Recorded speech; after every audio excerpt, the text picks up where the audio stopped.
आज तारीख है 17 जून 2024 और ये जो सामने आप देख रहे हो ये सब्जियों के बीज है।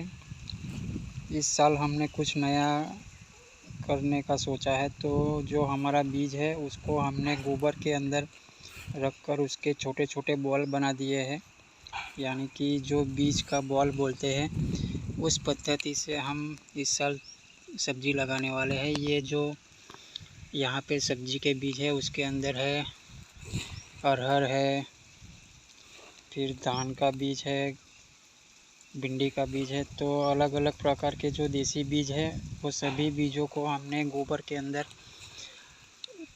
रखकर इस तरह से उसके छोटे छोटे बॉल बना लिए हैं। और ये जो है ये धान है, धान को भी हम इसी तरह से लगाने का सोच रहे हैं। ये हमारा ट्रायल ही है, अब किस तरह से हमें उसका रिज़ल्ट मिलता है वो मैं आपको बाद में दिखाऊंगा।